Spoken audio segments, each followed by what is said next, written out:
Good evening, ladies and gentlemen. On behalf of SIX, your favorite stock exchange and financial market infrastructure, welcome at our convention point. It's great to see so many familiar faces from last year and also welcome a few new ones. What a roller coaster year it has been. Let's take, for example, the US tariffs. Everyone likely has their own story on that. For SIX, it translated into record trading volumes with huge loads on our systems. Now, with so much going on, it's easy to get distracted.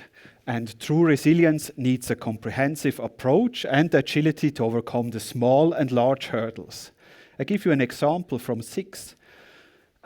For the last couple of years, we had prepared for a power shortage, a potential power shortage here in Switzerland.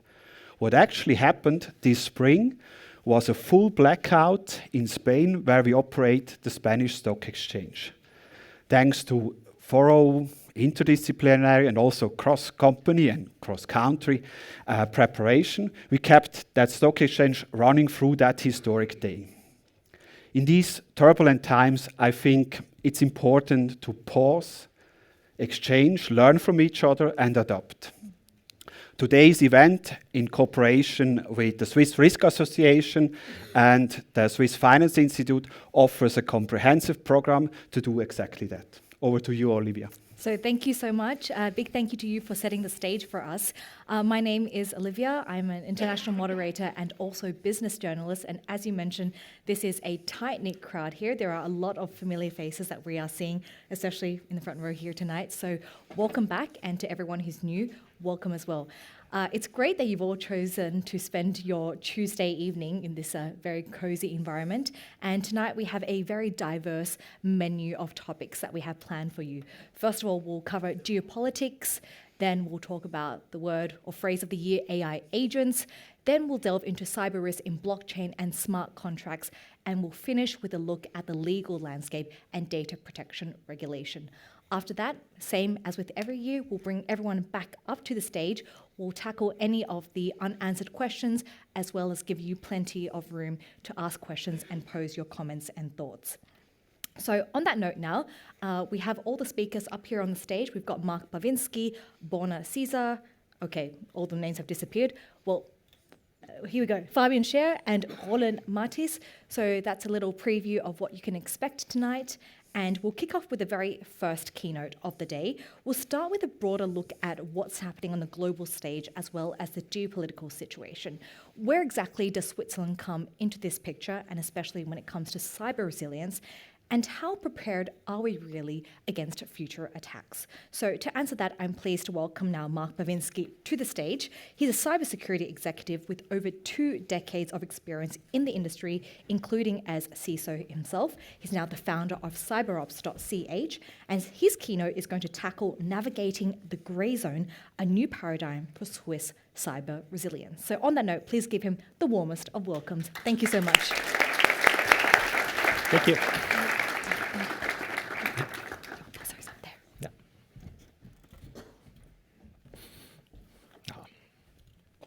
Good evening, everybody.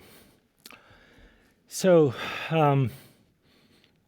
it's been exactly 40 years since I remember sitting around the dinner table speaking with my father in South America.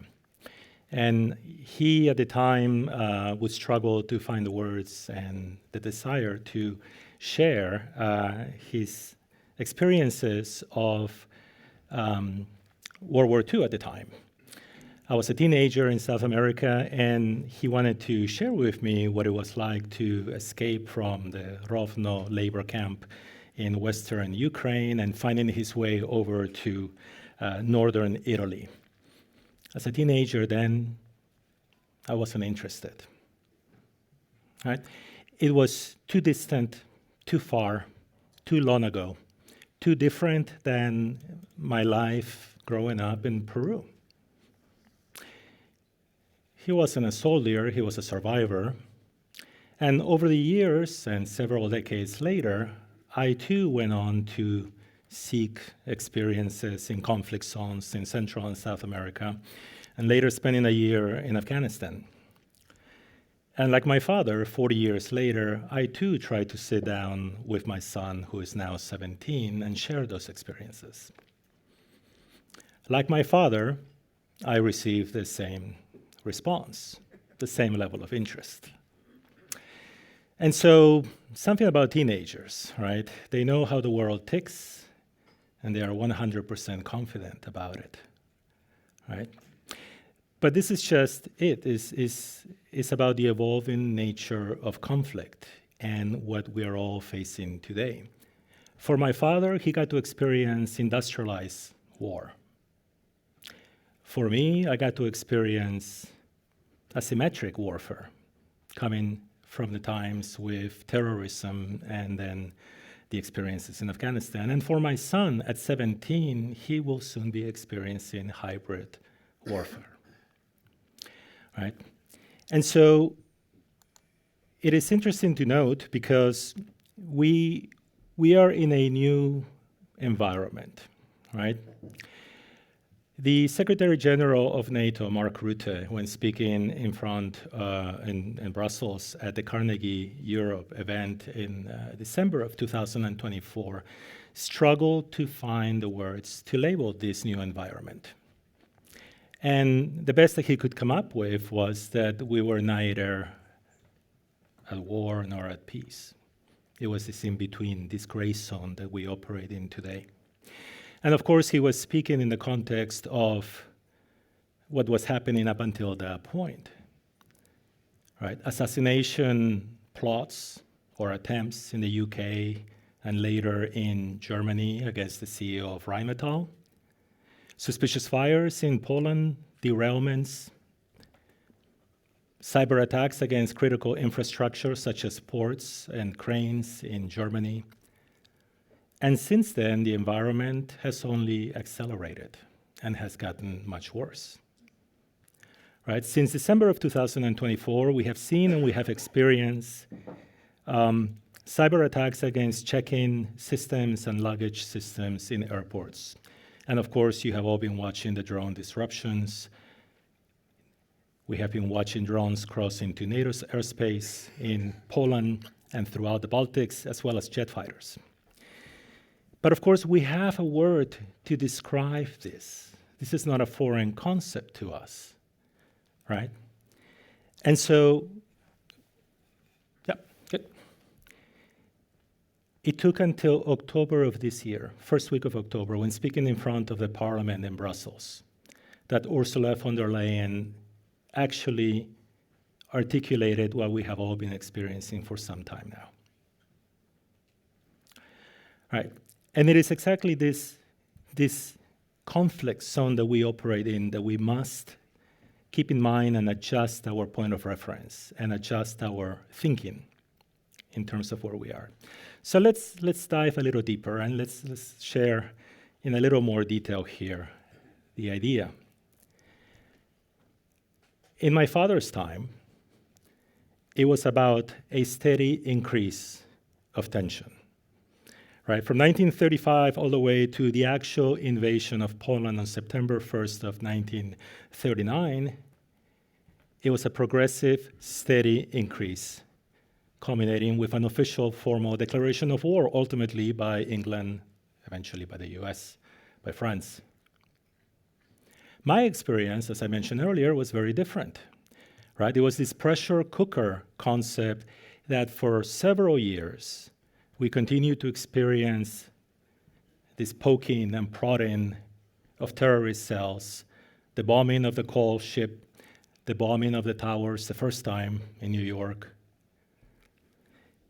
culminating, of course, with September 11. And the reason why I entered cybersecurity and the reason why I entered Afghanistan ultimately. And so things are changing, right? But that's not where we are today. We are in a combined setting where we get to experience both the steady increase and at the same time the asymmetric nature, all perfectly orchestrated, all perfectly designed to stay well within that red line. Right? It is no accident what is happening, and it is well planned and thought out. And it is by design that we aim, or the adversary, aims to execute this in a way that can have plausible deniability, that it cannot necessarily pinpoint it directly, where they can hire or offer a few €100 to teenagers throughout Europe to, through Telegram or Signal, take part and contribute towards sabotage, towards fires, towards the derailment of transportation systems. So how do we operate in this gray zone? What does that mean for cybersecurity resilience, or what does that mean for Switzerland as a whole? Where we sit, where we operate within Europe.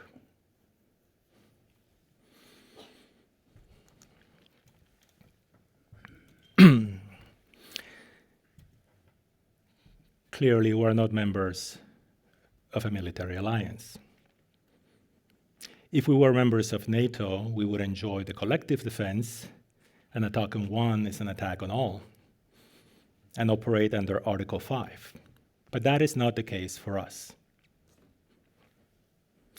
If we were part of the European Union, we would enjoy the Article 42.7, which is the Treaty on European Union, about assistance and support if we were the recipients of an action by an aggressor. That too is not where we operate. We instead have focus on bilateral treaties, commercial treaties, to engage openly and actively, and quite successfully, across Europe and the world, to open up markets, be competitive, and develop those relationships. And all this under the umbrella of neutrality, sovereign neutrality. Right? We have a long history of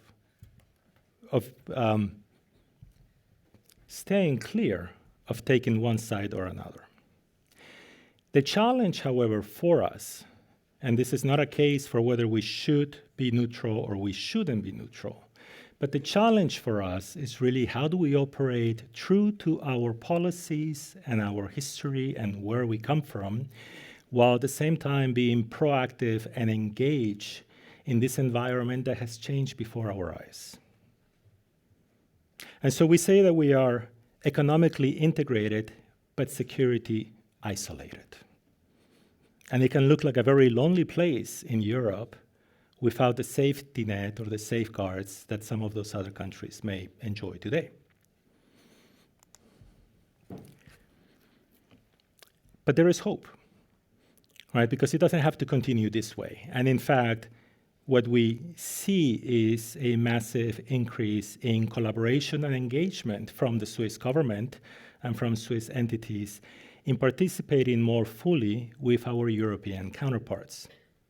You see, neutrality does not prevent us from being proactive and engaging and collaborating with other countries, whether it is intelligence, collaboration, and sharing of the threats manifesting before our eyes, or whether it is in participating in exercises such as Lock Shield or cyber ranges, and developing that muscle memory, developing that know-how, developing those expertise, and being better prepared. Now, I say that we are, from a security perspective, perhaps isolated, but we must consider also that we sit in the center of Europe, right? So we are well integrated from the railroads to the financial systems, to the energy grid. And that makes us a perfectly desirable target should anyone wish to engage on asymmetric warfare against Europe or against Switzerland directly. And in fact, neutrality has not prevented our adversaries from taking action, because neutrality is unilateral. You see, the other party doesn't respect that. And so they can do what they do, which is disinformation campaigns, information warfare, and cyber attacks against us. And so I mentioned the geopolitical perspective, but in addition to that, we have this perfect storm. Because it's not just about that. And it was mentioned during the opening, the shock that Switzerland and us Swiss had at the 39% tariffs, now down to 15%. no one was perhaps more shocked than Swiss cows themselves. Because if you heard, we had an overproduction of milk, which led to farmers talking about thinning out the herds, killing the cows early, which led to risks of not only the milk market, but also the beef market prices collapsing. And so there are cascading effects to what is happening on the other side of the planet and how that affects our Swiss way of life. The third pillar to this perfect storm is the technology. AI and quantum and concerns about sovereignty, cloud and data sovereignty, all of them affect how we operate in this business. And the cost of doing business has gone dramatically up. So now, as engineers, and there are two ways to look at this diagram, for those with a technical background, we have a tendency to look at things through the tunnel vision and think of technical solutions for resilience. Where should Switzerland be from a technical resilience perspective? And we can think of servers and backups and a variety of other approaches. For those others who don't come from a technical background, we need to expand as well our perspective and our view. The world is changing around us. Have we updated our perspective? Do we have a broader view on the environment and change accordingly? And so imagine for a moment two key ideas here. World-class athletes, cold water swimmers, mentally strong, to take the hits, to take the shock, to be resilient against the threats and against the practices of cyber warfare. And that means that we need to practice and inoculate ourselves against stress. We need to also overcome that gasp feeling, right? We are running out of air in shock. What happens during the first few seconds of an attack, of an incident, and how do organizations react in the midst of that crisis? Operational slack and our ability to dial up or dial down our effort. And lastly, acclimatizing to the stress, to the tempo, to the rhythm, to the ongoing attacks that we face every day. On the other hand, if you think of the swimmer as intellectually strong and smart and resilient to take on that stress and that tempo, then think of the sumo wrestler as the strong infrastructure, right? Are we simplifying our architectures, our solutions, our technical architecture for the environment? Have we focused on robust technical solutions? Again, perhaps that tunnel vision for the engineer, right? And so focusing on that mass, right? If you think of technology as the foundation, low to the ground, right? Makes it very difficult to topple. Being able to take that first hit and remain standing. Can we do that? And lastly, that defensive infrastructure, right? The low center of gravity. So together, right, the world is changing before our eyes. Are we updating our point of reference? Are we updating our understanding? And are we adjusting our practices from a resilience perspective in kind? Thank you.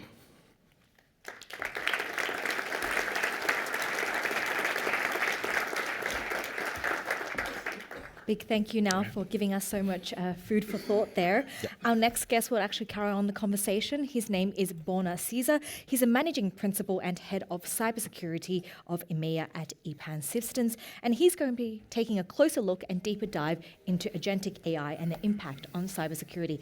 Big topic for you to cover in 15 minutes. Let's see you take it from here. Thank you so much. Perfect. Give him a warm welcome. Thank you so much. So I thought, if I'm going to talk about cybersecurity, at least I can do is have a hoodie. So look, agentic AI, right? It's a big word. Everybody's talking about it. What does it actually mean?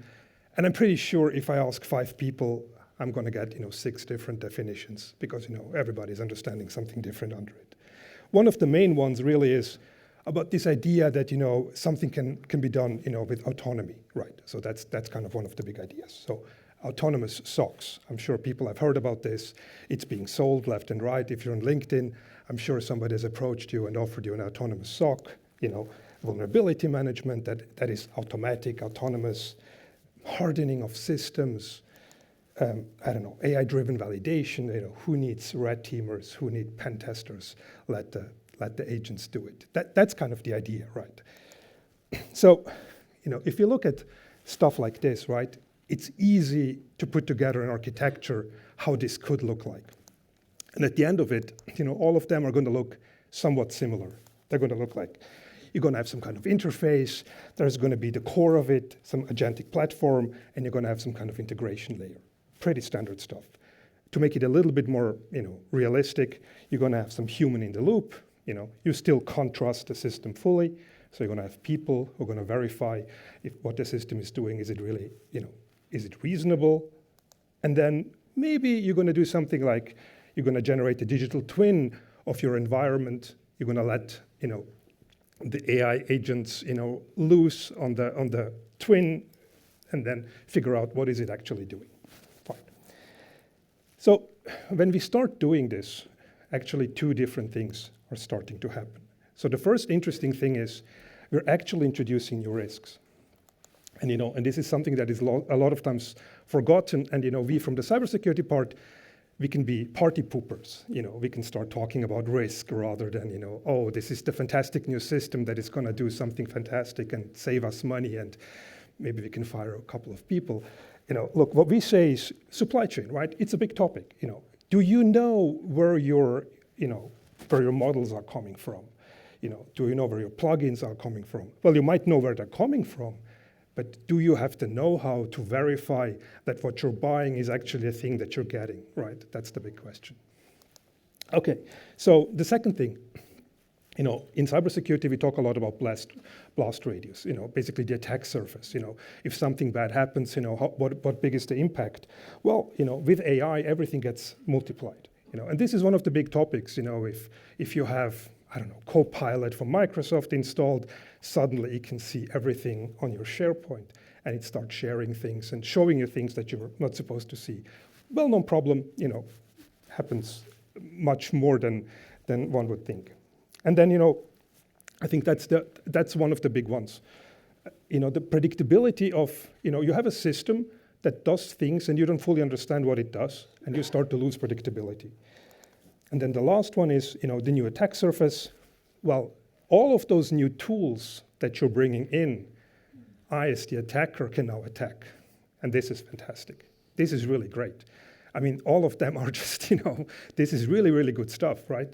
Because you have tools that are not fully tested, that you as an organization maybe don't fully understand. You're plugging them in left and right. This is great. This can be attacked. And then, of course, on the other side, the attackers, well, they use the same tools, right? They can use the same thing. They can go, and download the same models. So basically, the attack chains are starting to become, automated. They're far from being there like in the real world. So, I don't know. If you were a kid in the 80s, you probably saw war games, and you remember this stuff. And that's not the problem, actually. See, this is about, AI becoming, fully, conscious and doing stuff by itself. That's not the problem today. It's much simpler. Let me show you some stuff that is actually going on, right? So, this is stuff that has been going on for a couple of years now, right? You just, instead of writing, phishing by yourself, you have fantastic tools, large language models. They're great at it. They can translate it in different languages.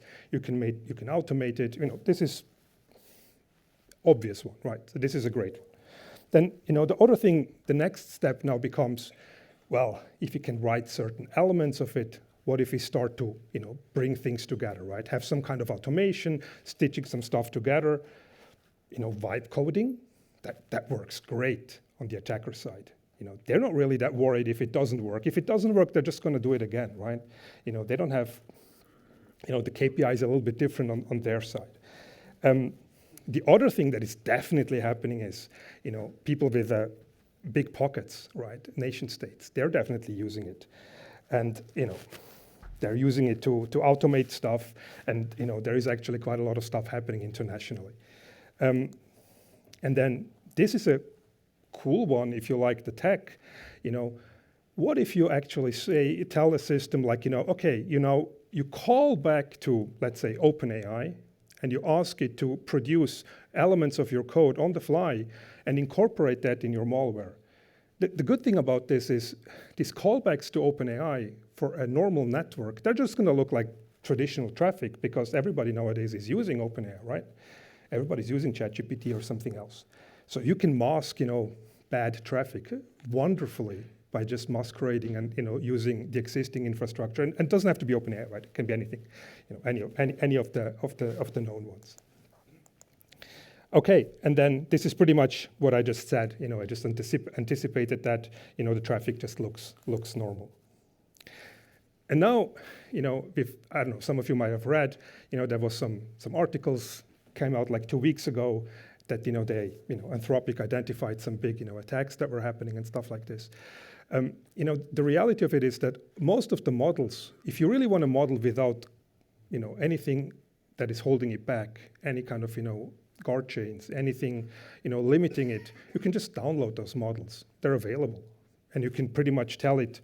If you want to figure out how to do an atomic bomb, it's going to just tell you an atom bomb or anything. Write malware, it does it fantastically well. You just have to understand kind of the what is malware actually built out of, and then you can ask it, and it's going to do it for you. And yeah, I mean, this is just the problem with stuff like this, right? Extremely fast changing technology. There is no real standard yet, and it's very difficult to figure this stuff out with regulation. You're going to be quite some time behind it. Okay, so look at it like this. So we're in Switzerland, so let's talk about the cheese. Think of cybersecurity a little bit like as a cheese, right? Basically defense in layers. You have different elements that kind of work together to make sure that your organization is safe. You have a lot of different stuff that is important, right? From architecture to security operations. A lot of different things. Individual and isolated, they're good, but all of them together, they kind of make your organization secure. Now think of, where is AI actually being used? Well, securing applications, a big one. Security operations, it's starting to come. People are trying to sell, automated SOCs, asset inventory, absolutely. Identities is a huge one. And all of those things, securing the cloud and so forth. So all of those things are just new attack vectors that are actually, popping up. And then the good thing about this is from the attacker's perspective, you can accelerate. You can really accelerate, right? It's the same thing, the same reason why any company is thinking of bringing AI into the organization is they want to accelerate, the output of one person. They want to make sure that they're more efficient. Well, the same thing happens actually on the attacker side, right?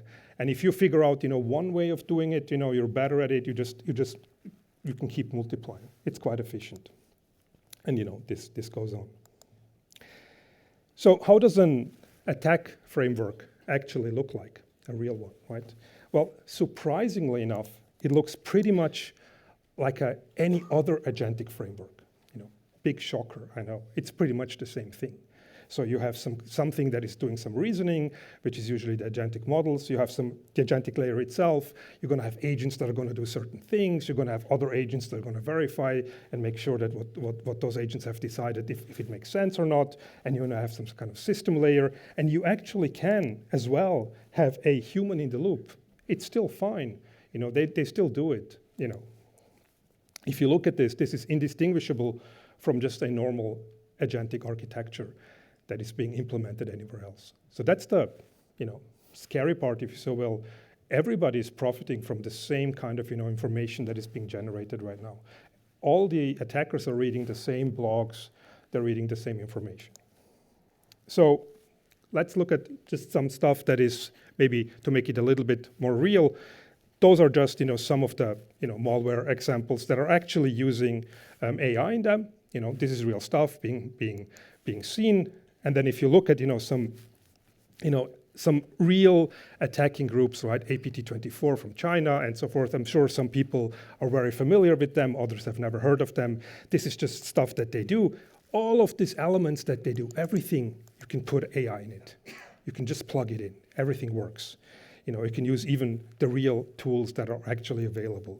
If you look at APT44, which is basically a Russian a Russian attacking group, nation state, everything that they do, you can just plug in AI into it. You can just plug it in and accelerate everything and make it much faster.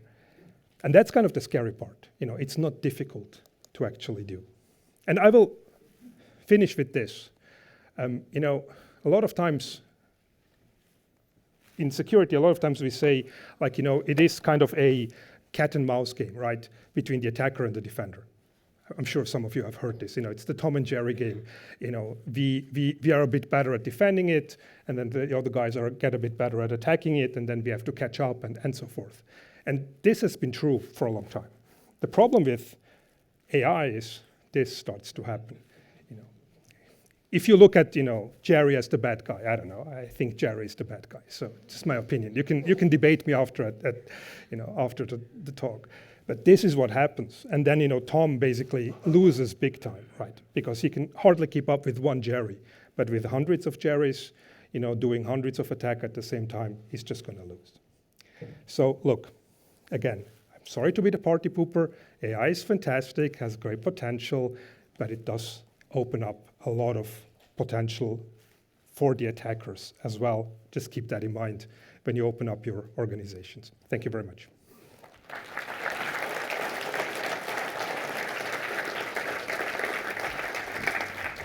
Thank you so much. We'll take a little bit of a dive from AI over now to blockchain, and we're hearing in our next keynote from one of the key figures in the world of academia. If you've talked about anything relating to blockchain, you must have given this guy a call before. His name is Fabian Schär. He's professor of DLT, blockchain and Fintech over at the University of Basel, and he's going to give us a very good overview of the main risks when it comes to blockchain and smart contracts. So on that note, please give him a warm welcome. Thank you.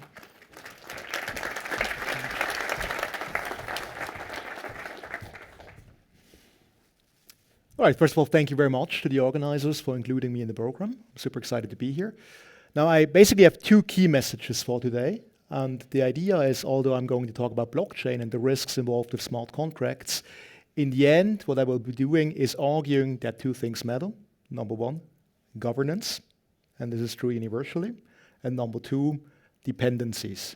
Know your dependencies. And I will show you with some examples from the blockchain world what I actually mean by that. But I think these messages, these two key messages, translate very well no matter what you're into. So I think most people understand very well that in the blockchain world, and typically also with other cryptographic systems, you have a thing that's called a private key. And if you lose that private key, you are in trouble. If you share that private key, you are also in trouble. Because in the first case, you don't have access to your digital assets anymore. And in the second case, someone else will have access to your digital assets. Now, unfortunately, I'm afraid to tell you, it doesn't stop there. I mean, with smart contracts specifically, you also have things like governance modes. You have upgradability. You have lots of different things that you can do with these smart contracts. And these keys are also essential for that part. Let me give you an example. So I'm sure you have heard of stablecoins. Digital assets that are pegged typically to some fiat currency like the US dollar. And there is one example from PayPal, the company. It's called PiUSD, where they also have their own stablecoin. It's issued on various blockchains. And this is what the issuance on Ethereum looked like before October 15th this year. Okay, so it's quite typical. This is the issuance. This is the data we directly gathered from the blockchain. Now, pay close attention. Maybe you can spot the difference. This is what it looked like after October 15th. Also note the scale. Right? Yeah? You notice the slight difference? So what they did is they have issued 300 trillion PiUSD, the equivalent of 300 trillion US dollars in this stablecoin. To give you some reference what this actually means, do you know the global GDP? Approximately 100-something trillion US dollars. So it's approximately 3 times the global GDP that they've issued with one single transaction. Now, let me be super clear. Economically, this is not very concerning because this was not in circulation. Right? So, I mean, they issued that and it was with the treasury. But from a governance point of view, that just somebody with fat fingers can issue with one single transaction 300 trillion US dollars it's probably not a good idea. And I can almost guarantee you that they didn't have the collateral to do so, right? I would be surprised if they had 300 trillion in treasuries to back it up. It's just my wild guess. So this is what it actually looks like when you look at the data, okay? These are the two transactions, and it's a mix of transactions and events from the blockchain directly. And you can see what happened at this is, you see at 1912, so 7 p.m., 12 minutes on the 15th, they issued these 300 trillion. And then approximately 22 minutes later, I think, they burned them again, right? That by itself, you could argue, is quite the quick response. But what is concerning, and we looked into this from a research perspective, this was not some kind of multi-sig, where you had multiple people, let's say 4 out of 7, that had to agree to this. This was just one single address who triggered that call and issued all of these tokens. And it was not even PayPal themselves, it was their tech partner, which also raises some more concerns. Right, so again, governance is super important, and more importantly, if you rely, for example, in such a token, and you include that in your banking system, or you make it part of your exchange, or whatever, you work with it, then you want to understand not only your own dependencies, but also the dependencies in these smart contracts from other people. Now, I have to give you, of course, a brief introduction to smart contracts. I understand that many of you have a background in this, but still I think it's important to circle back very quickly, and I want to show you very briefly what a smart contract actually really is, and also what a token is. Right? A smart contract, in the end, is an address on the blockchain, and you have code on there. Right? And that address is governed by that code. It can have a balance. It can have, as you will see, a function set. And the two key ingredients that you need for a smart contract are, number one, the functions or methods. So when you interact with a smart contract, you call a specific function. And you can think of this basically as the action set and say, do something. And the second thing that's important in the context of a smart contract is the variables. That's the brains of the smart contract, or where the information is stored long term. Okay? Let me give you an example. When we talk about tokens, so issuing assets on the blockchain, as for example stablecoins, what you're actually doing is you're deploying a smart contract. And this smart contract is representing the entire set of all of these tokens. Right, so let's deploy our imaginary Swiss franc stablecoin, let's call it Swissy. When I would do that, what I would do is I would deploy a smart contract, and in a smart contract you would have the functionality to transfer it, and you would have some variables like the balances of each individual owner of that stablecoin. So I already mentioned it, transfer is of course part of it. So people who interact with that smart contract can call the transfer function. Then of course it would check on the balances table of that smart contract if, for example, when Alice calls it, she actually has that balance.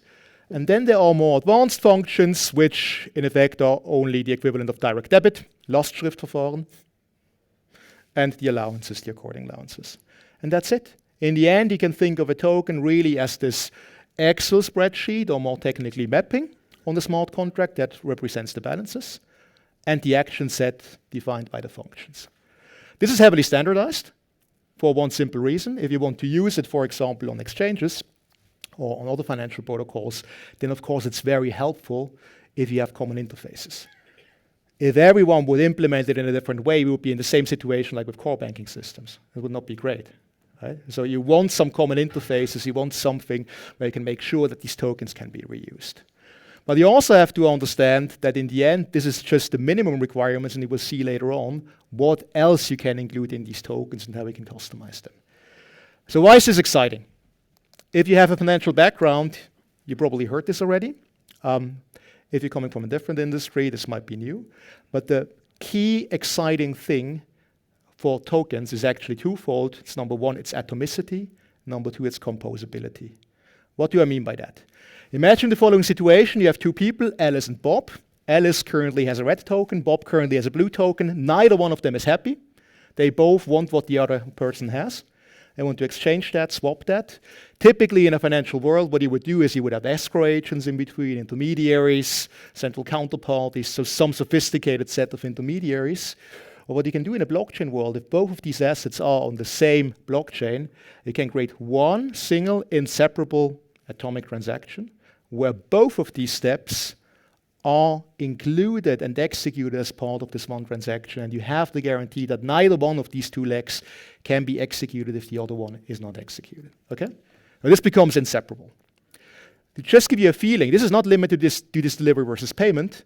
The examples can get much more complex, and that's the exciting part. So you can think of this a little bit like Lego pieces, where you have all of these protocols with exchanges, with lending markets, and once again, no matter how complex this transaction gets, no matter how many different tokens it involves and other smart contracts it involves, it can still be one single inseparable transaction. And that is the exciting but also sometimes a little scary part. Why do I say it's also scary? Well, we have to look into governance, as I mentioned. There are these super strong network effects that drive the various different assets and financial protocols onto the same base layer. Because the thing that I've shown you, the very thing central banks, commercial banks are excited about, only works to its full extent if these assets are on the same blockchain. And from a governance perspective, this is of course a nightmare, because then you have to really understand first the governance of that settlement layer of the blockchain where it is deployed on. But it doesn't end there, and this will be the main argument of the talk. You also have to look into the smart contracts. You have to look into the dependencies and how these smart contracts are governed. So when you go one layer up to the assets or to the protocols, which are both smart contract based, you have to look into the code and you must understand these dependencies. I'll give you some examples. Pretty much for any of the regulated tokens, all of the major stablecoins, you have this additional functionality in there. There are blacklisting functions, there are expropriation functions, there are special keys that allow somebody to shut down that entire contract. And there is a thing that is called upgradability, which I will come to in a little bit. But to show you that this is not just my theoretical academic view, but that this is actually what is happening, you have an example right here from USDT, the Tether smart contract, which is one of the largest stablecoins globally. And you can see right here that they have these add blacklist functions, remove blacklist functions. They can even destroy some of these funds if they are on the blacklist. And the only owner in blue there, this is a modifier that ensures that, of course, this function can only be successfully called by somebody who has the possession of the correct private key, in essence, right? So you have some governance behind it, but it's important to understand that governance. So this is essentially limitless. Right? When you deploy such a smart contract, you have to, of course, define these functions ex ante. And you always hear that smart contracts by themselves are statically deployed, that they cannot be changed. But this is not entirely true. In most cases, what is happening for assets, but also for protocols, is that people who are deploying it are using something called a proxy pattern. Now bear with me, just for 2 minutes or so, because this is incredibly important. You must understand this if you're working to some extent in the blockchain world. Because this basically allows somebody to completely change the logic of the underlying smart contracts. So, remember, once a smart contract is deployed, this smart contract cannot be changed, right? That's what I just established. But what you can do is you can deploy a proxy system. So you have two smart contracts, you have a proxy contract, and the only thing this proxy contract does is forwarding all of the calls to that proxy contract to the implementation contract, okay? So on the proxy contract, as you can see here, you have a flag, which is effectively an address specified that says contract A. So whenever there is a call to the smart contract, it is automatically referred to this implementation contract.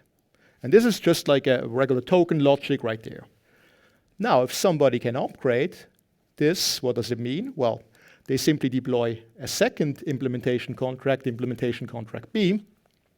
And then, of course, what they can do is change the flag. So the address flag right here. And then without knowing, if users still call the same address, the same smart contract, they're interacting with a completely different logic element. So what does this mean? If you're integrating through composability to this Lego pieces, this smart contract in your smart contract system, or if you're in any way operating with that smart contract and you don't understand this logic, you don't understand the dependencies, then you are at risk of interacting with an entirely different logic block. Even worse, I talked about direct debit. Lastschriftverfahren earlier, where you give some address the permission to transfer tokens on your behalf.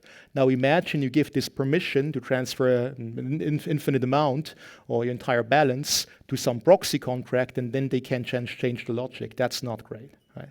Once again, please look into these things. Try to understand the dependencies and really look into the governance, because this is the most important aspect, not just in the blockchain world, but I would argue generally in the cybersecurity world. Key takeaways. Number one, composability is exciting. So these Lego pieces and the opportunity that you can build your smart contract system using different blocks is great. However, it also creates these strong network effects and raises important governance questions. Number two, blockchain risks are not just about key management for assets. The topic is much more complex. So of course, this is important with the assets, but once you go into key management for the upgradability, as an example, it's even more important, right? If a hacker gets access to a key where they can upgrade your smart contract system in any way they want, that's not great, right? That's a big issue. Governance is key, and you must understand your dependencies and governance of protocols, not only of your own protocol, but also of the protocols you're dependent on. And if you want to learn more, because I understand that 15 minutes, right? Typically I have like entire days at the University of Basel lecturing about these topics, so it's quite hard to do this in 15 minutes.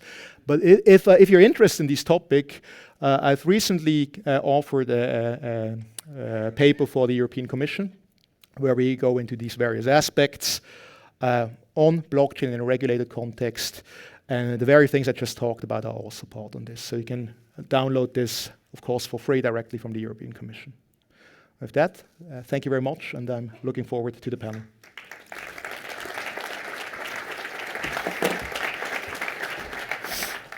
Thank you so much, Fabian. Now, to round off our keynote sessions, we'll finish with a look at data protection regulation, essentially where are the legal frameworks when it comes to Switzerland and the EU, where do we stand, and what should businesses be looking out for in the next couple of months or years as well. And I'm going to have the pleasure of welcoming Roland and Mathys to the stage, partner at Schellenberg, Wittmer. So the floor is yours. Thank you so much. Thank you very much.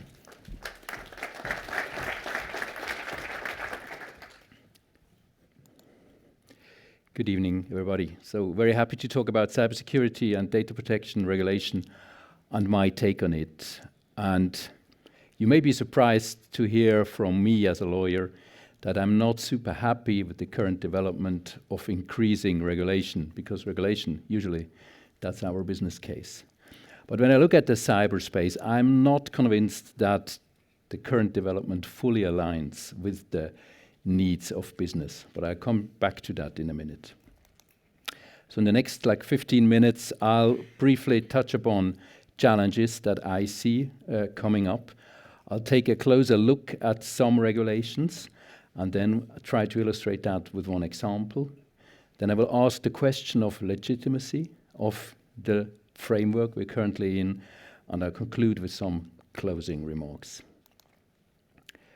Very briefly, to set the scene, we have these two areas, data protection and cybersecurity, and apparently there is an overlap whenever cybersecurity relates to personal data. And in my short keynote, I will only cover the right, the darker circle here. So I'll talk about cybersecurity, including data protection as far as it is security related. But I will not go into other topics around data protection. Now let's talk about challenges. And I start with the geographical landscape. This landscape is actually very scattered. Legislation usually takes place on a national level. There may be some exceptions like the GDPR or the Cybercrime Convention, but these are really exceptions. And they do not cover comprehensively what is relevant here. And in some cases, it's not even on a national level, but it's broken down further. Take the US or Canada, where, for instance, data protection laws are not federal, but on a state level.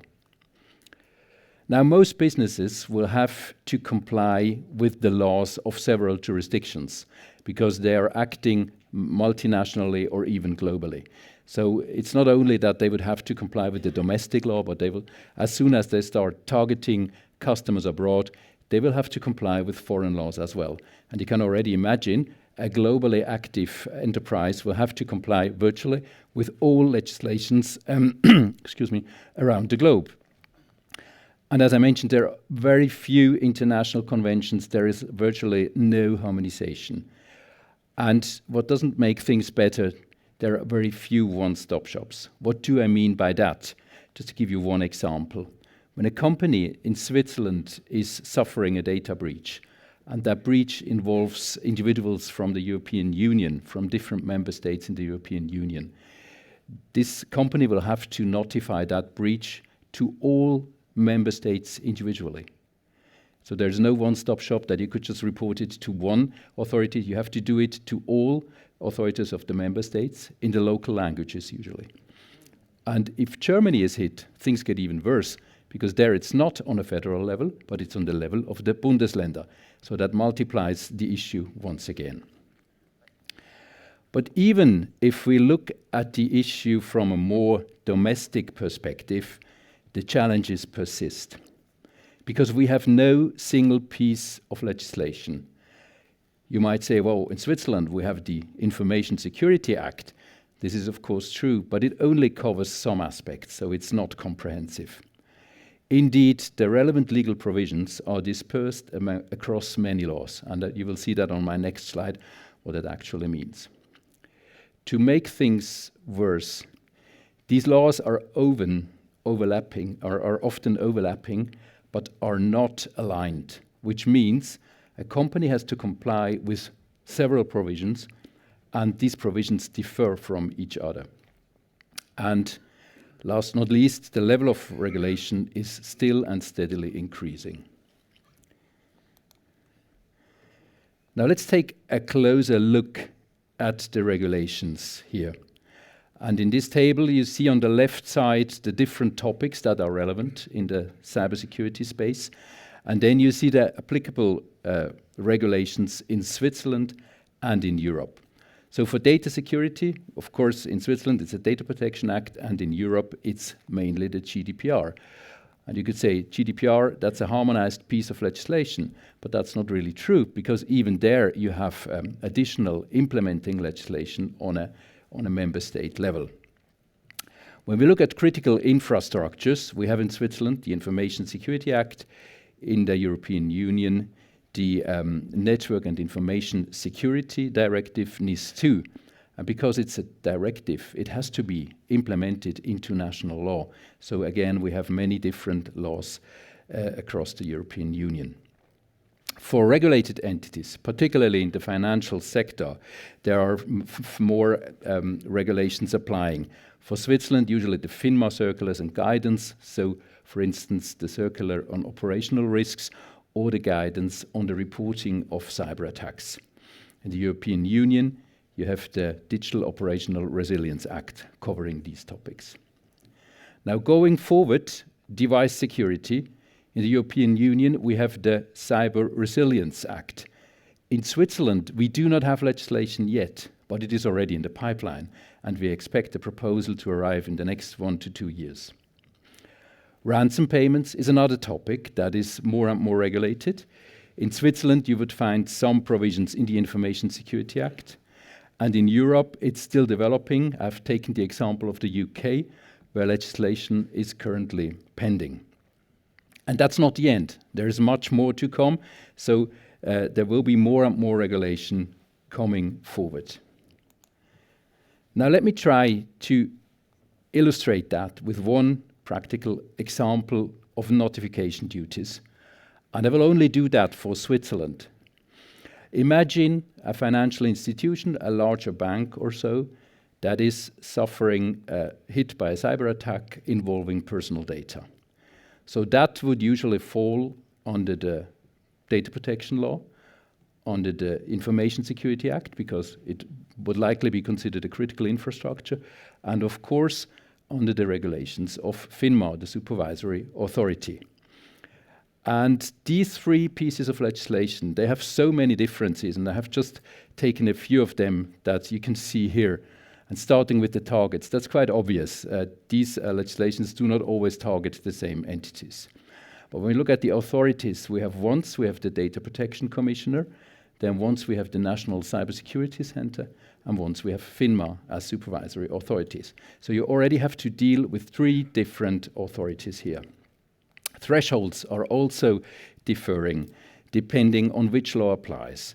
So it can be under the data protection law, you would say you have to notify if there is a likelihood for of a high risk to personality of the affected individuals. Under the Information Security Act, critical operators of critical infrastructures would have to notify if certain triggering elements are met, for instance, that you say the attack has not been discovered for a certain period of time, or ransom claims are involved. And under the financial regulation, the guidance on the reporting of cyber attacks, it's again different provisions and different thresholds applying. So it might well be the case that you have to report under one law, but not under the other one. Likewise, the content of these notifications is not always the same. So depending to which authority you're reporting, it's a different content, and you have to put that all together and then separate it again and tailor it to the specific authority. Now it becomes really interesting and demanding when we speak about deadlines. Under the Data Protection Act in Switzerland, you have to report as soon as possible, whatever that means. And you might take the 72 hours of the GDPR as a kind of a benchmark here. Under the national report to the National Cybersecurity Center, it is 24 hours that you have. And it's also 24 hours under the FINMA guidance. So you could say at least there seems to be alignment, but that's not really the case, because the time when the clock starts ticking is not the same. For the FINMA notification, it already starts when your supplier becomes aware of a cyber attack, which means once the bank becomes aware of it, the clock is already ticking, and the bank effectively has less than 24 hours left. And finally, also the consequences of non-compliance are different, and they range from basically nothing happening to supervisory intervention and sanctions and fines. So you see, for a business in that situation, different obligations to notify apply, and they are not really harmonized. Now, if you have done this once in practice, you might say, well, there are these reporting platforms. And for instance, when you take the reporting platform of the Data Protection Commissioner, you can tick the boxes and say, well, please report also to the NCSC and report it to the FINMA. That looks quite interesting, but the issue is that you will see at the same time a notice saying, well, ticking that box does not substitute the report to the other authorities, so it's kind of useless. And likewise, when you do a notification to the NCSC for critical infrastructures, you have the option to tick the box for a notification to FINMA.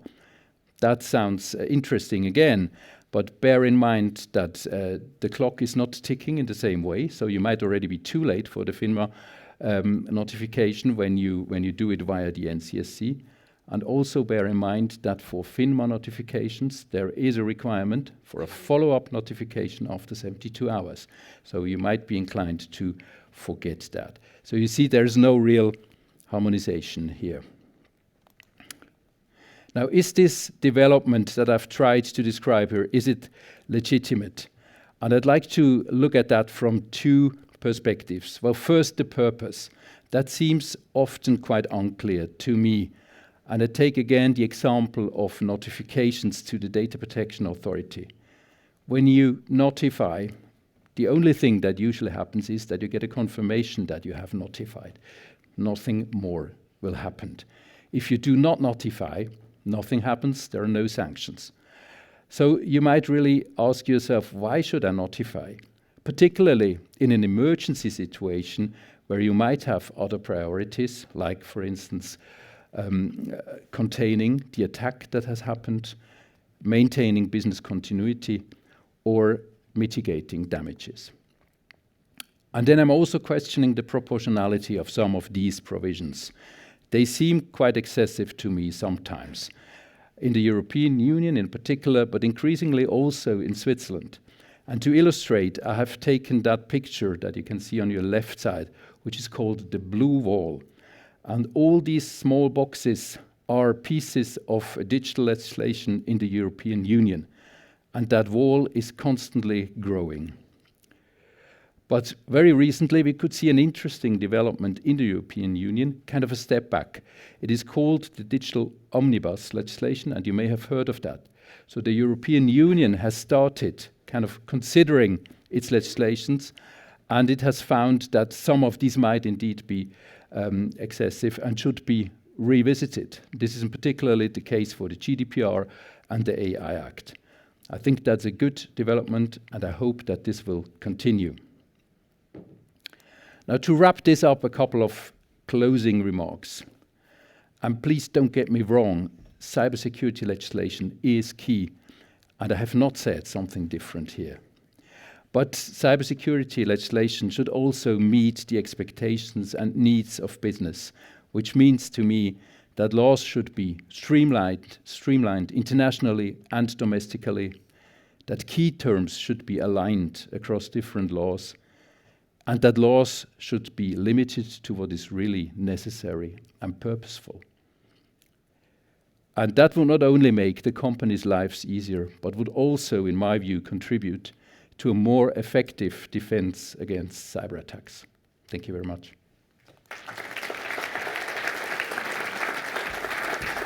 Thank you, Roland. We'll keep you on the stage now because we've got the panel discussion, so make yourselves at home, and I'd love to call upon the rest of the speakers to come on up to the stage for our panel discussion.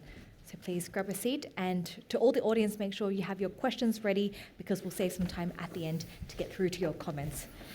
So please, take any seat. Okay, it's not really matching, but we get the drift.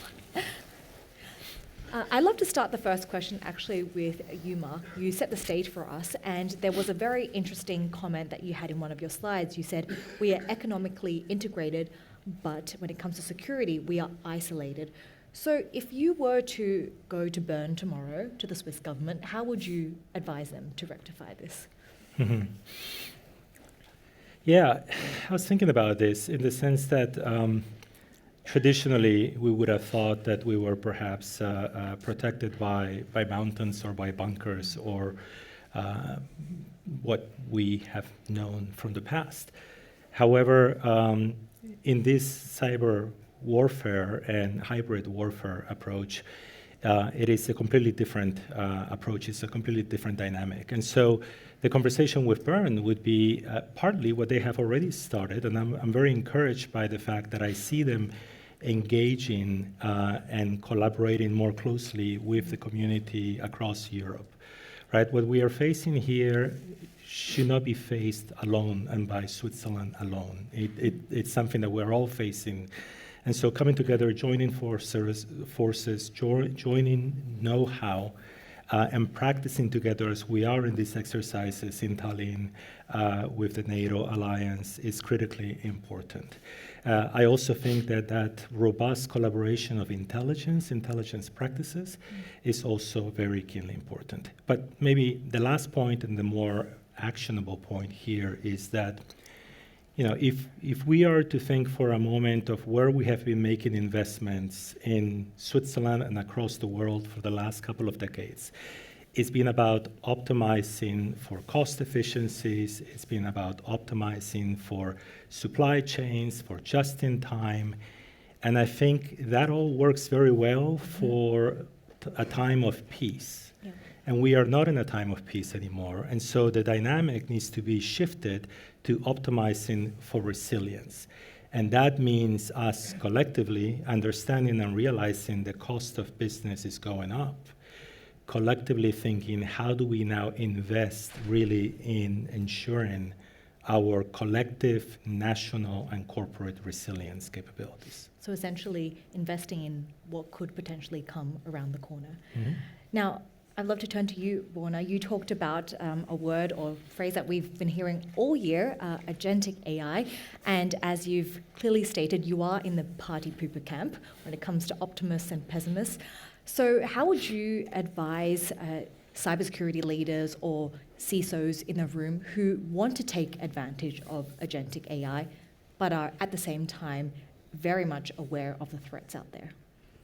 Well, thanks. Look, I think being aware of it is the first step, right? I mean, and that's not always that easy because you have business kind of pushing in a lot of cases.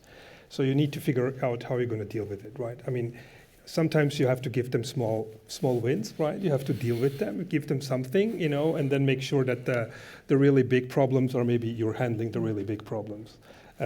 You just have to find a way around it. It's not going to go away, right? I think everybody's talking about the AI bubble. I think people are talking actually about the financial bubble of AI because, NVIDIA and all of those, huge sums of money. I don't think the AI itself is necessarily a bubble, although there are interesting, aspects around, how is it going to go forward and how is it going to develop. But it doesn't look like it's going to go away. So I think, you can't wish it away. You just have to figure out, what is really important, what you really want to protect, and, figure out, how to do it and what are the actual, what are the attack vectors, right? How is it going to be abused? And, what are you exposing to it? Maybe start with stuff that isn't, critical, that isn't, the core, crown jewels of your corporation. It's usually a good way to start with something new. Let's actually open up this question to our panelists here. Maybe Mark or Fabian, you can jump in on this. Do you see AI or agentic AI being making the lives of attackers easier or defenders easier? Who's it really helping out there? Or in other words, something I've been wondering, why is it only Cherry where you have lots of these mouses, and why doesn't the same apply to Tom, right? This is a question I had in your talk. But that's a bigger question about who's the. I mean, I'm not qualified to answer that, so I would like to give it back. It was your slide. Well, look, we do have it on the other side of the Toms as well, right? We just, look, because we have regulation, just as an example, let's be real, the regulation makes it a bit more difficult, right? A lot of stuff makes it more difficult. Regulations can hold it back.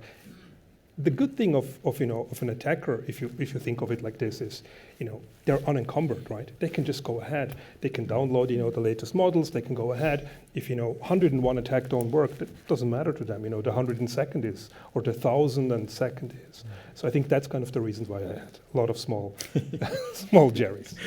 I believe in your presentation you also mentioned the absence of regulation as well. That's why it's also a little bit trickier. Roland, have you at any point been dealt with questions from clients about agentic AI when it comes to cybersecurity? Has that come up in the conversation yet? Well, that hasn't come up so often yet because this is still kind of in the early stages, but we see increasing trend. And maybe just to add on what has been said on whether it's more the advantage of an agentic AI or maybe AI in general is more on the attackers or on the defenders side. I would also see it more on the defenders side, also for the reason that, on the attacker side, for the reason that the attackers may make certain mistakes and it doesn't really matter, whereas on the defense side you have basically zero fault tolerance, and that makes it very difficult because we all know that AI does make mistakes, so that makes it more difficult for defenders than for attackers. Can I play devil's advocate? I was just going to say, but if I may be unoptimistic for a moment. And we need a little bit of optimism yeah, as well. that is not traditionally where I fall, admittedly, but I will say, right, I do see also a lot of changes coming our way very soon. And I think you touched on the presentation briefly in terms of automation and our ability to be able to operate in machine speed rather than human speed.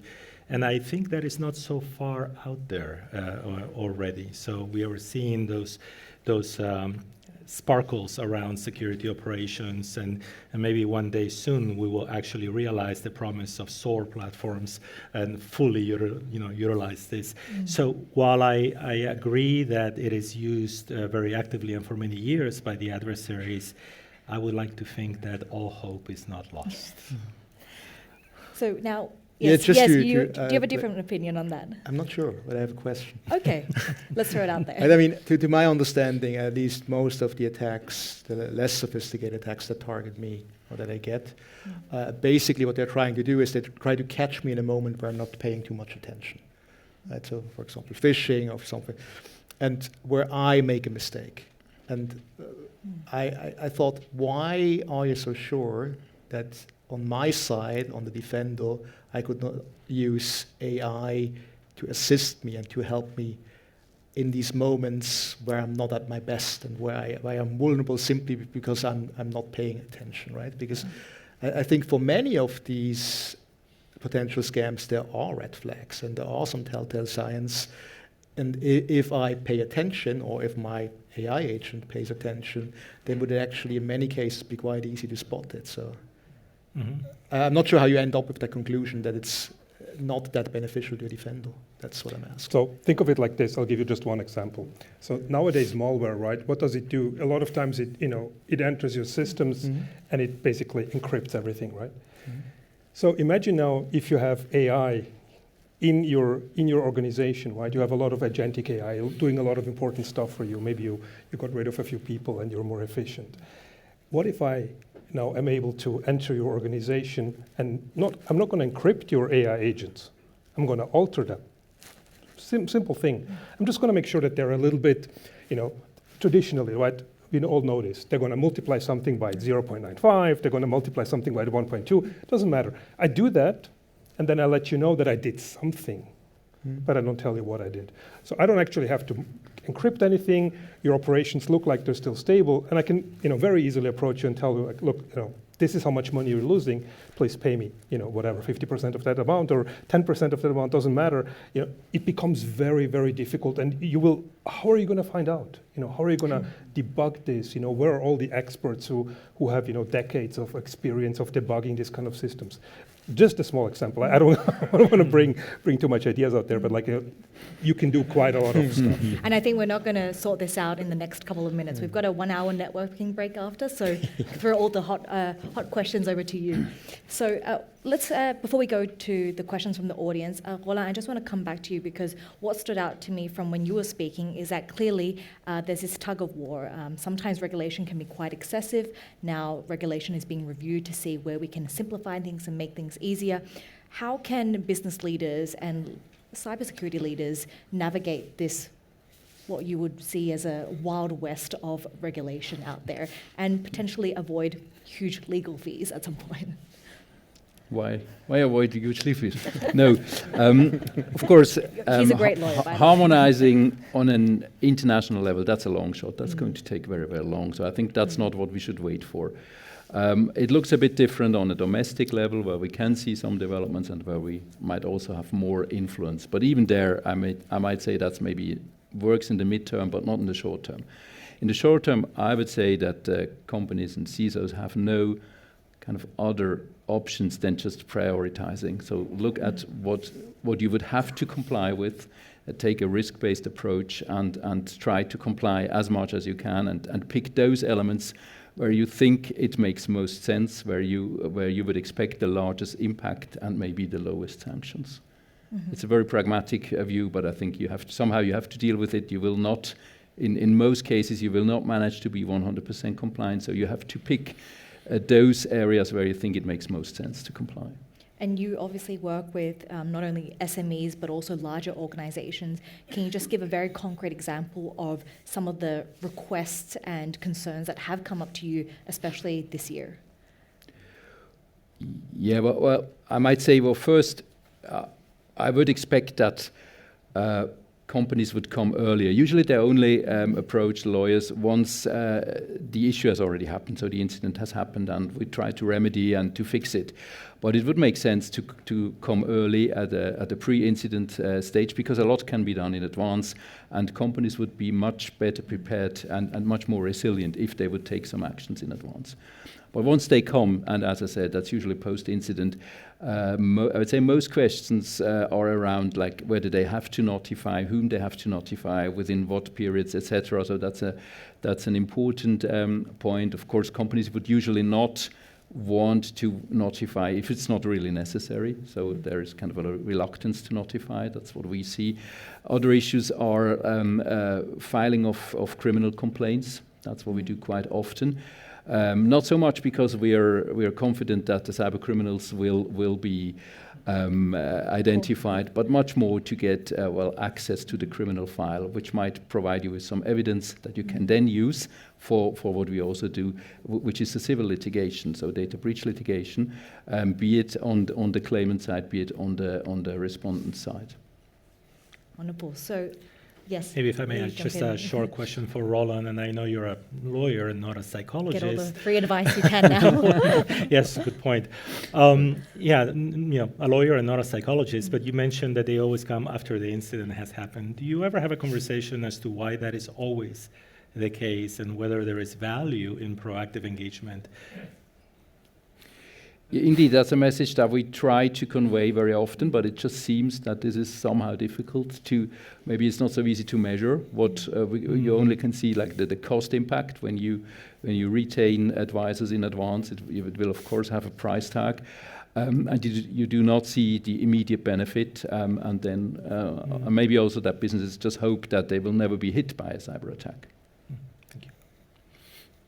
So let's turn now to questions from the audience. We do have microphones going around, so anyone, if they have a question, feel free to raise your hand and also introduce yourself.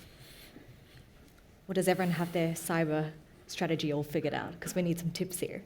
Let's see. Anyone to kickstart? Yes, from the gentleman in front there. And please, if you could introduce yourself. Thank you. Hi, I'm Kevin Melfi. I had a question for Roland. At some point you mentioned in your presentation that there was a regulation in the UK regarding ransom payment.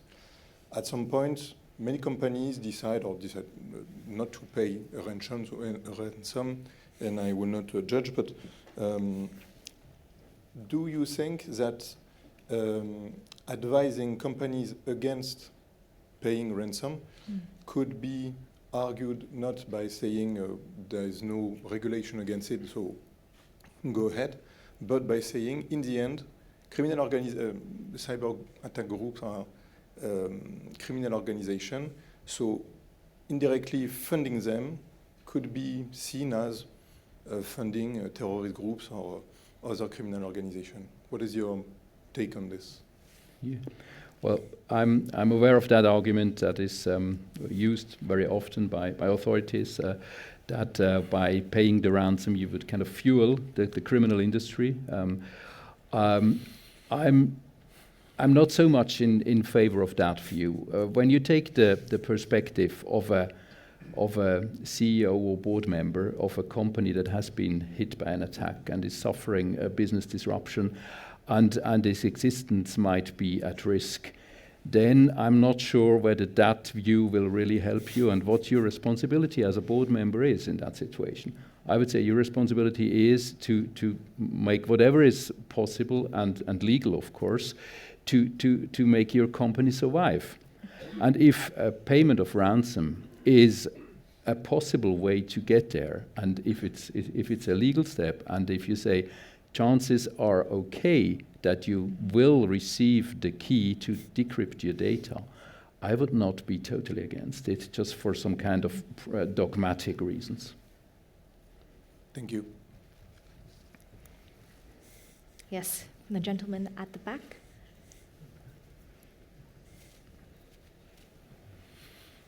Hi. How do the costs of protecting your business against attack compare to the average cost of an attack? Sorry, could you repeat the question again? What's the cost? Yeah, sorry. Sure. I mean, if a company takes all the necessary measures to protect itself against an attack over years, how do those costs compare to the cost of suffering an attack? Okay. So how much do you invest to prevent yourself or protect yourself from an attack versus how much an attack costs? Well, I mean, I can say something, right? Just like, the obvious thing is, look, think of it like insurance, right? If you're actually hit, it's going to cost you much more than you think. That's just the reality of it. And it isn't, the ransom. The ransom isn't the expensive part, to be quite honest. It's, the whole thing around it, to reestablish, your whole network. You lost access to your AD and whatnot, technical stuff. It's going to cost you much more money. So it's going to be more expensive than you think it is. You could, basically say, I'm going to make a bet, right? I'm going to make a bet that it's not going to happen to me. I'm going to save this money rather than invest into it. And you can make that argument. That's fine. Like I'm not so sure that your board is going to be happy or investors are going to be that happy when you actually get hit. But it is, at the end of the day, that's what it is. It really is. If you can, nowadays what we do is we do kind of a quantification of the cyber risk, which tries to help this situation, try to show the company how much does it actually cost if you get hit.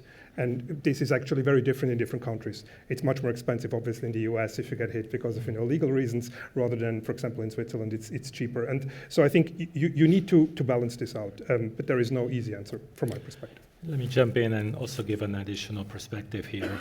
So we have, if we think of Switzerland as being among the most digitalized and advanced and fortunate countries in the world, both in terms of our technology, our know-how, our academia, our intellectual property. Think for a moment what it's going to cost you to be out of business for X number of days or weeks, right? And this is going to vary for each of you, but this is the 1% of the 1% of the world. And so looking back at where you come from, the Swiss Re's or the UBS's or the whatever industry in this city or in this country, what is the calculus for being out of business and potentially existentially out of business for a rather extended period of time? And it's not only about data breaches, right? An attack against confidentiality, about the data that has been decrypted or has been stolen. But it's, in this day and age, also about disruption. It's about sabotage. It's about taking businesses down for the sole purpose that this will disrupt or affect either the Swiss economy or that particular massive institution, and the cascading consequences that it can have also across Europe or other parts of the world. So to the question of the return on investment on being proactively engage in securing the business compared to what it's going to cost you to recover, don't solely think of it as being data being decrypted or being leaked or being stolen. Because it could, for where you are and depending on the industry in which you operate, it could be taking you offline for an extended period of time. And I think we can agree that that cost can be rather high. Yes. We'll take the question here and then from the gentleman in the middle there. I got two questions, and the first one is a little bit broader. Can you guys give me a little bit flavor of how the best practice for a company that can have really robust cybersecurity governance, or being pretty strong, defending itself? So this is the first question, and the second question is particular to Roland. You touched a little bit upon UK, European countries in terms of legislation landscape. What about US? And do you see there's like a trend for consolidation and streamline? Because I think in the end of the presentation, you urge for more streamline and more, better setup. So okay, thank so you. we'll tackle the two questions. The first one, I think, is the million-dollar question. Or what essentially are the ingredients to a very strong cyber strategy for any company? Who thinks that they have the million-dollar answer here? Or maybe they can start. Maybe from one side, Yeah. and then I'm interested in also hearing about from the rest of the panel. But one of the ideas is it doesn't matter what your budget is, and companies come in all sizes and all kinds of different budgets. But staying hungry and engaged and thinking holistically of the various aspects that play a role in security. And I mentioned earlier during this tunnel vision diagram, we have a tendency to really focus narrowly on certain things and ignore a lot of other things outside. So to what degree, with a hungry person, with a broad perspective and broad engagement, are we able to then work on all of these different aspects? It's great if we can work on, let's say, we think of people, process, and technology. So it's great that we can think about technology and redundancy of servers and different backup plans for cloud solutions, or process in terms of incident response plans and exercising. But more importantly than the process and the technology is the people. So how are we investing in the people to develop their expertise, their know-how, and that fire in the belly to be hungry to operate and excel and work for you to protect the business because they really care and are engaged. And if you can look at all those three pillars collectively, we can discuss budgets, but it is about looking at all of these things holistically. So that would be one thought, is can you work on all of those three? Okay, Fabian, let's get your thoughts here, Sure. because you mentioned governance as a big question in your presentation. I think specifically for the blockchain world, I have 3 pieces of advice. Number 1, audits. Don't deploy anything that is not audited. That would not be a good idea. Number 2, multi-sig. Don't have any of these critical functions just being under the control of one entity. That would also not be good. And number 3, time locks. So for any of these system critical upgrades, make sure that they don't have immediate effect, but that you have to lock them in, and that maybe 24 hours later the contract actually changes. And with these 3 simple steps, I think you can already do a lot. Now, the second question was about regulation. Roland, do you see any streamlining of the regulations that are out there? And can Switzerland or Europe take away any lessons from how the regulation is when it comes to cybersecurity in the US? Yeah, well, I've been lucky to have some time to think about your question. Well, I would say for the US, the situation, as I mentioned, is a bit, that is also not so much legislation on the federal level, but most is on the state level, which again means that it is very much dispersed. Other than that, I would say the US has a couple of specifics which are not so much related to cybersecurity, but apply more generally, but are of course very relevant also in the context of cybersecurity. The first one being that we have a, let's say, different culture of litigation in the US, particularly with class actions.